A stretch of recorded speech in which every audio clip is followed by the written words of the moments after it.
Anderson, you flagged the wrong clause again. If we keep letting you slow things down, we'll never close this deal. That's what Madison Torres said in front of the entire strategy team. No thanks for catching a potential regulatory nightmare. No acknowledgement that I'd just saved Pacific Industries from a federal audit. Just that condescending tone like I was some relic blocking her path to the C-suite. I'm Bob Anderson, 52 years old. After 6 years in the Navy, I joined Pacific Industries at 27 and spent the last 19 years keeping this company's regulatory house in order.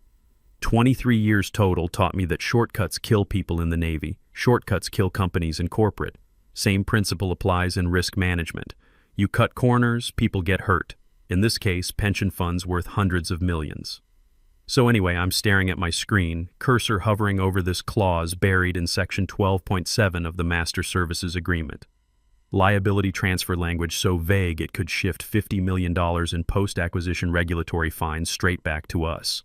The kind of detail that gets executives hauled before congressional committees for SOX compliance violations. But what do I know?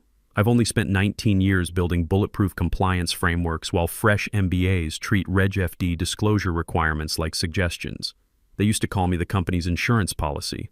Now I was slowing down progress. The culture started shifting the moment they brought in Madison, our new director of business development. 29 years old, top-tier MBA, shoes that cost more than my monthly car payment. Day 1, she called my documentation legacy thinking. Day 3, she started routing decisions around me through Ashley Porter, the CEO's 26-year-old granddaughter who once asked if Dodd-Frank was a law firm. Before I knew it, by month 2, calendar invites stopped including me. I didn't take it personally at first. There's always jockeying during major acquisitions, especially when Pacific Industries was eyeing a $580 million deal that would make or break quarterly numbers.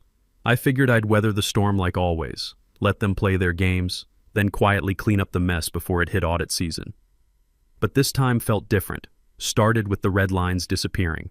Normally, I'd mark up every new contract, flagging potential SEC violations, highlighting conflicting clauses, all that unglamorous regulatory work that nobody appreciates until the fines start flying. Except suddenly, drafts were bypassing me entirely. I'd discover changes after they were already sent to outside counsel. Once I opened a shared document to find my entire risk assessment section deleted like I'd never existed. Then came the modernization meetings. Performance reviews disguised as strategy sessions in conference rooms that smelled like overpriced catered lunch and corporate doublespeak. Bob, we value your attention to detail, but today's business environment requires agility. That's Madison speaking while clicking through slides filled with buzzwords like synergy and velocity optimization. Agility, right? Meanwhile, I'd caught 3 potential compliance violations in Q2 alone that could have triggered federal investigations. One would have invalidated the buyer's letter of intent entirely under Section 404 requirements. But hey, that's just me being risk-averse instead of solutions-oriented. Their words, not mine. There was one moment that really got under my skin. We're prepping documentation for buyer-side due diligence, and Ashley, God bless her LinkedIn-optimized brain, asked if we even needed all that boring compliance stuff. When I explained it was legally required under federal banking regulations, she actually laughed. Like, what's the worst that could happen? I looked her dead in the eye. A $50 million regulatory fine and potential criminal charges. She blinked like I'd spoken Mandarin. That's when I started backing up my files.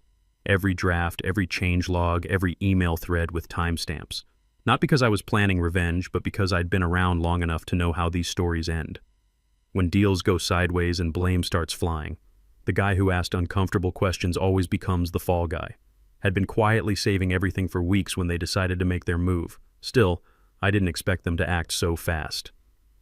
The following Tuesday, I walked into my weekly one-on-one with HR. Some new director was there, VP of Excellence or whatever they're calling hatchet men these days.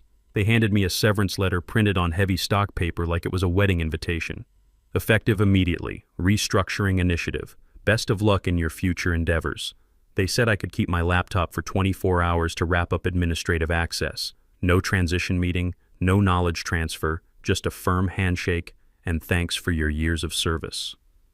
I walked out squinting in the afternoon sun like someone had just erased my nameplate from the building directory. I didn't rage or cry or punch walls, went home, heated up leftover Chinese takeout, and opened my backup drive. started organizing files into a folder I labeled Bob's insurance policy. Don't know why I used that name. Maybe because I knew someday someone would need to file a claim, and when they did, the documentation would be ready. Funny thing about getting fired, everyone gets real polite about it, like you're being gently escorted off a sinking ship, and they don't want the other passengers to panic. Unfortunately, your role no longer aligns with our evolving operational structure, the HR guy said, smile stretched so wide it looked painful. Next to him sat Madison, checking her phone while I read the termination paperwork. No acknowledgement of the late-night emails I'd sent flagging critical issues. No mention of the compliance playbook I'd updated every quarter for 19 years. They didn't even offer a knowledge transfer session. No exit interview, no documentation handoff, just badge surrender and an awkward escort to my desk, where some intern was already measuring my monitor for IT recovery. Kid nodded at me like I was yesterday's news getting boxed up for storage. I packed quietly. No dramatic scene with personal belongings. No potted plant or family photos for emotional impact. Just a coffee mug that said risk management and a stress ball shaped like a calculator. Probably the most accurate metaphor for my career you could find. That's when I remembered the backup drive. I still had system access for another 24 hours. So I opened the laptop and started downloading everything. Contracts, risk matrices, internal memos, audit trails, every red line I'd ever written, each one saved with timestamps and metadata tags. No edits, no revisions, just raw, defensible truth. I didn't do it out of spite, did it because I knew they'd screw it up. You don't hand a complex regulatory environment to a bunch of ambitious kids and expect them to navigate federal compliance requirements. You don't put pension fund security in the hands of someone who thinks regulatory frameworks are legacy overhead. The folder on my desktop slowly filled with document after document. Named it continuity documentation at first, then changed it to Bob's insurance policy when the irony hit me. Even updated the metadata tags to reflect the name change, let them explain that in an audit. I logged out of all company systems, shut the laptop, and stood up. No farewell speech, no parting wisdom, just a long breath that tasted like 19 years of institutional knowledge walking out the door. As I headed for the elevator, Madison finally looked up and gave me that practice smile they teach in business school. Thanks for everything, Bob. We'll take it from here. Ever have a moment where your whole body wants to respond but your brain keeps you professional? I just nodded and said, "Hope you can read the fine print." She laughed, completely missing the point. The elevator ride down was quiet. In the lobby, Maria, the security guard, who used to bring me coffee during those brutal all-night compliance reviews, tilted her head when she saw me. "You okay, Mr. Anderson?" I didn't answer, just gave her a small wave and walked out into the drizzle. For the first time in 19 years, my mornings didn't start with regulatory updates or panic emails about compliance gaps. They started with actual breakfast, eggs cooked in my cast iron skillet, real coffee instead of that office sludge, jazz playing on the kitchen radio. I wore comfortable clothes, worked on my woodworking projects, even pulled out that fly fishing gear I'd been promising myself I'd use for years. Slack was deleted, LinkedIn silenced, company shortcuts removed like they owed me money. I was free. But freedom doesn't announce itself, just sits there across the room while you pretend this is what you wanted all along. First few days were fine. I organized the garage, sorted through 19 years of accumulated stuff, started reading books that weren't compliance manuals. But around day 5, the silence started pressing in. Nobody was asking about Clause 14.3b interpretations. No junior analysts pinging me with questions that required encyclopedia-length answers. I wasn't needed anymore. Then the phone rang. Nina Walsh, one of the junior compliance officers, whispering like she was in a hostage situation. "Hey Bob, sorry to bother you, but did you ever finalize the vendor exclusivity language for the Torres acquisition?" I paused. That clause was tied directly to the earn-out triggers. Miss that and you're looking at automatic penalty provisions. I caught myself. Not my circus anymore. Not my regulatory monkeys. "Should be in the shared drive," I said, keeping my voice neutral. "Right. But your version had the breakdown analysis, and the current file just says TBD pending review." Dead silence on the line. Then a quiet "okay, thanks" before she hung up. I didn't ask follow-up questions. Didn't want to know. Until the second call came. This time it was Kevin Murphy, senior compliance analyst. Solid guy, no drama, just facts. He never called unless something was seriously wrong. "Bob, we've got a problem. They sent the compliance packet to the buyer, but the signature authorities don't match up.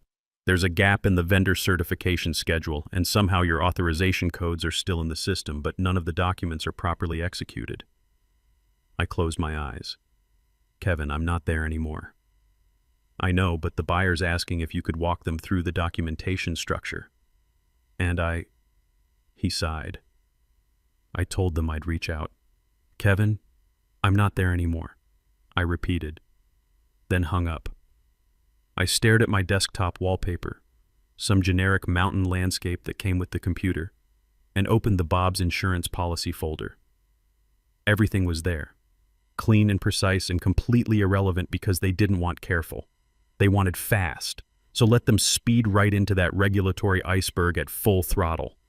That night I grilled a real steak, drank beer from an actual glass instead of my old world's okayest risk manager mug, turned off my phone and watched a classic war movie. Tried to forget that somewhere in some buyer's due diligence folder, my name was floating like a ghost nobody wanted to acknowledge but couldn't quite delete. Turned out, Nina had given the buyer's team my contact info. Smart girl. She knew something was wrong and figured they needed to talk to someone who actually understood the documentation. So anyway, 3 days later my phone rings with a number I don't recognize. Mr. Anderson, this is Sarah Martinez from Morrison & Associates, legal counsel for the acquisition. We're reviewing vendor compliance history and your name appears on most of the audit documentation. Would you have time for a brief conversation? My brain did some quick math. If the buyer's legal team was calling a former compliance officer directly, something had gone seriously sideways. This wasn't routine due diligence. This was damage control disguised as process review. What kind of conversation? I asked. We're seeing some discrepancies between documentation versions, and we understand you authored most of the original compliance framework. Would you be available for a call tomorrow morning? I sat back in my kitchen chair, coffee mug in hand, looking out at my yard where I'd been planning to install that new deck. The old instincts kicked in, the same reflex that used to have me reviewing contracts at midnight with cold pizza and determination. I'd be happy to help clarify things. The following morning, I'm on a conference call with 6 lawyers I've never met, all of them asking very specific questions about very specific clauses that shouldn't have been confusing to anyone who'd actually read the documentation. But apparently, that was the problem. Section 9.3, Sarah said, sharing her screen. The liability caps and indemnification language. The current version shifts approximately $50 million in post-close regulatory risk back onto the seller. But the metadata shows this was edited the same day you left the company. There it was. Someone had gutted my work like a fish, removing the protective language and hoping nobody would notice during the feeding frenzy. That clause was still in draft when I left, I said carefully. If it's been changed, I'd want to see the revision history. One of the other lawyers started typing rapidly. Another pulled up what looked like a version control document. My name was on the edit history, time-stamped for the exact day I was fired. Impossible. Do you still have access to your original drafts? Sarah asked. I hesitated for exactly 2 seconds. I backed them up. For reference. Corporate politeness wrapped around iron facts. We'd be very grateful if you could share those. The audit trail is unclear. I knew what unclear meant in legal speak. Someone had tried to sanitize the documentation, but the bleach hadn't taken. I'd be happy to walk you through the original framework. For the next hour, I guided them through every clause they'd butchered, every safeguard they'd removed, every protection they'd traded for deal velocity. The vendor certification requirements, gone. The regulatory compliance triggers, deleted. The indemnification caps that protected against federal fines, missing entirely. I uploaded my backup files to a secure drive and sent the link. Clean documentation, proper timestamps, everything they'd tried to erase. By the end of the call, Sarah was taking notes like she was building a case file. We'll need to pause due diligence pending resolution of these documentation inconsistencies. Translation: we think you're lying to us, and now we're watching. Within 24 hours, Pacific Industries received formal notice that the acquisition was on hold due to lying on the paperwork, though they used fancier language. That's the kind of notice that gets flagged by SEC filing requirements and forwarded to insurance carriers. My phone started buzzing again. This time it was David Sullivan, my old division head. He sounded like he'd been running, or maybe just lying for hours straight. Bob, listen, there's pressure from the board, and we need to clarify some timeline issues. We need your cooperation to ensure there's no misunderstanding. That word, misunderstanding. Corporate speak for we committed fraud, please don't make it a felony. I didn't raise my voice. I'm not obligated to protect you anymore, David. Silence. Then, quieter. What do you want? That's when it hit me. They weren't calling to threaten or negotiate. They were calling because, for the first time in this whole mess, I had something they couldn't reassign or delete. Truth, backed up with timestamps and metadata they couldn't forge. I want the deal done right, I said, with proper regulatory protections. Suddenly, I'm getting calls from everyone. Madison left 3 voicemails, each one more desperate than the last. Ashley's assistant reached out asking for a quick chat to align on messaging. Even the CEO's office called, though I let that one go to voicemail too. They were panicking. Someone tried to remove my name from archived folders, but audit logs are locked once they're filed. Nina texted me that someone had uploaded a new version of my MSA draft but forgot to change the file name. It still said Bob Final use this one .docx, amateur hour. The buyer's forensic team wasn't stupid. They knew what metadata was, understood timestamp verification, could trace IP addresses and user credentials. Every attempt to hide my work just made the cover-up more obvious. By the end of the week, the buyer requested a formal meeting with whoever was actually responsible for compliance over the prior 3 quarters. Not a team, not a department, one person. Pacific offered Ashley. The buyer declined. They replied with a single sentence. We will proceed only when we can verify Bob Anderson's full involvement in the original documentation. That word, involvement, hit like a shot of bourbon. Burning and earned. I wasn't a footnote anymore. I wasn't slowing things down. I was the audit trail they forgot they were signing over. 2 weeks later, I'm sitting in my home office when the phone rings. Sarah again. Bob, we've completed our review of the documentation discrepancies. The original compliance framework you developed would prevent significant regulatory exposure for both parties. We'd like to discuss bringing you on as a consulting advisor to oversee the corrected due diligence process. I leaned back in my chair, looking out at that deck I'd finally started building. What kind of consulting arrangement? 12-month engagement, $350 per hour plus expenses, net 30 payment terms, your own timeline and approval authority. The acquisition can't proceed without proper regulatory oversight, and frankly, you're the only one who understands the full scope of what needs to be protected.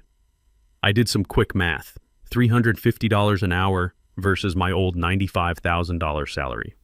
That was more than triple my hourly rate, with the authority I should have had all along. I'd be interested in discussing terms, I said. Within 48 hours, I had a contract offer on my desk. Not just any consulting gig. Oversight authority for the entire regulatory transition. Madison Torres was promoted to a special projects role in strategic initiatives, which is corporate speak for career purgatory. Ashley Porter was quietly transferred to the family's charitable foundation where she could do less damage. David Sullivan got reassigned to vendor relations, which is where you put division heads when you're too polite to fire them outright. The beautiful part, they had to announce my return in the company newsletter. Pacific Industries is pleased to welcome back Bob Anderson as Senior Regulatory Consultant for the Morrison acquisition transition. Same people who'd walked me out like yesterday's trash were now printing my name in bold letters and calling it a strategic hire. I set up my home office properly this time. Good coffee machine, comfortable chair, proper lighting. The same documents I'd been protecting for 19 years, except now people listened when I flagged problems. Not because I was shouting, but because when everything else fell apart, my work still stood. First day back on the project, I'm reviewing the corrected MSA with the buyer's team. Every clause restored, every protection reinstated, every safeguard I'd originally written now treated like gospel instead of inconvenience. Sarah walked through each section like she was reading from a manual I'd written, which technically I had. Section 9.3 Liability caps, restored as per Anderson framework. Vendor certification requirements, implemented per original specifications. Regulatory compliance triggers, active and properly defined. She looked up from her screen. This is exactly what we needed to see.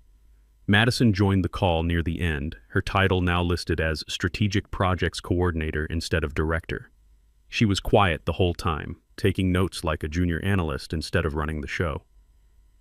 When I explained the indemnification structure, she actually thanked me for the clarification.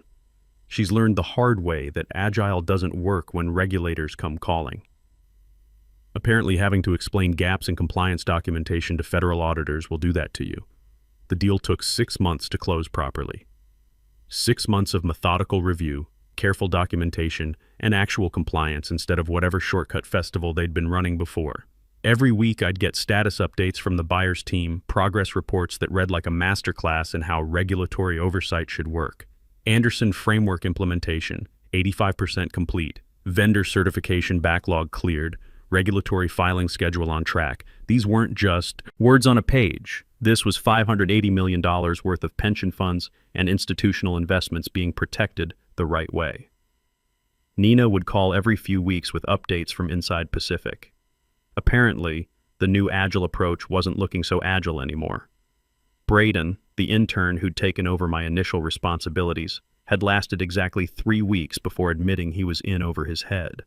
They'd hired 2 external consultants to help decode my documentation system, paying them $200 an hour each to figure out what I'd been doing for free. They keep asking if we have any more of your old files, Nina told me during one call. David's been digging through archives looking for anything with your name on it. Turns out the critical compliance protocols, the ones that actually matter from the last 15 years, were your work. Before that, it was basic stuff anyone could handle. Meanwhile, I'm working from my deck, laptop balanced on the patio table, watching birds while reviewing indemnification clauses. Not a bad way to spend a Tuesday morning. The consulting work was exactly what regulatory oversight should be. Thorough, methodical, properly documented. No rush jobs, no corner cutting, no 29-year-old directors telling me that procedures were legacy thinking. Kevin Murphy reached out in month 4 with news that made me smile. Bob, you should know, they brought in Morrison and Associates to audit our entire compliance department. Guess what they found? He paused for effect. Everything you flagged over the past 2 years. Every single issue you raised that got dismissed as being too cautious. The audit report was 47 pages long. Every risk I'd identified, every procedure I'd recommended, every safeguard they'd ignored, all listed as critical deficiencies that needed immediate attention. The same warnings they'd called paranoid busy work were now labeled essential regulatory protections. They're implementing your old procedures as the new standard, Kevin continued. Madison's been tasked with studying your methodology and creating training materials. She's basically teaching people how to do what you were already doing. That's when the real satisfaction hit. Not revenge, vindication. There's a difference. Revenge is emotional, personal, destructive. Vindication is professional, factual, constructive. My work was being validated not because I demanded it, but because reality had no choice but to acknowledge it. The buyer's final approval came through on a Friday afternoon. Sarah called personally to deliver the news. Bob, we're cleared to close. Every regulatory requirement met, every compliance standard satisfied, every protection in place. This is how acquisitions should be handled. The closing documents were beautiful. Clean signature pages, proper execution, no gaps in the audit trail. Section 9.3 liability caps, exactly as I'd written them. Vendor certification requirements, implemented per my specifications. Regulatory compliance triggers, active and enforceable. The $50 million in potential fines that could have destroyed both companies was now properly allocated and insured against. My final invoice was for $168,000, 6 months of work that had saved them exponentially more. The same expertise they'd valued at $95,000 annually was now worth $350 an hour because they finally understood what they'd almost lost. Got a call from David Sullivan the day after closing. His voice was different, respectful in a way it hadn't been for months before I was fired. Bob, I wanted to thank you. I know the transition wasn't handled well and I know we made mistakes. But the way you handled the consulting engagement, professional, thorough, no grudges, that says a lot about your character. I appreciated that. Not because I needed his approval, but because it meant the lesson had been learned. David, I never wanted to slow anything down. I just wanted it done right. We understand that now, he said. For what it's worth, your consulting work set a new standard for how we approach regulatory oversight. We're implementing your procedures company-wide. The contract officially ended last month, but they've already asked about a renewal for next year's acquisition pipeline. Apparently, word got around in the industry about the Anderson framework for regulatory compliance. I've had 3 other firms reach out about consulting opportunities. I'm thinking about it, The money's good, the work is satisfying, and people actually listen when I flag problems. Plus, I can do it from my deck with good coffee and peaceful mornings. Not many 52-year-old ex-Navy guys get a second act this good. Last week, I ran into Madison at the grocery store. She was polite, professional, even asked how the consulting business was going. No hard feelings on either side, just two professionals who'd found their appropriate levels. She's apparently doing well in strategic projects, working on long-term planning initiatives that suit her MBA training better than regulatory oversight. "Bob," she said as we were leaving, "I wanted you to know, working through your documentation taught me a lot about attention to detail. I understand now why you were so careful about everything. That meant more than any apology could have. Understanding is worth more than being right." I'm back home now, finishing up some paperwork for a new client. The deck is completed, the fish are biting, and my calendar shows $350 an hour meetings for the next 3 months. Sometimes you don't need to raise your voice or make dramatic gestures. You just need to be the last person they can't delete from the audit trail. The acquisition closed successfully, both companies are thriving, and pension funds are secure. Regulatory compliance isn't glamorous work, but it matters. Experience beats velocity every time, especially when the stakes are real and the regulations have teeth. Turns out there's no substitute for doing things right the first time. The market values that now, even if it took them 19 years to figure it out.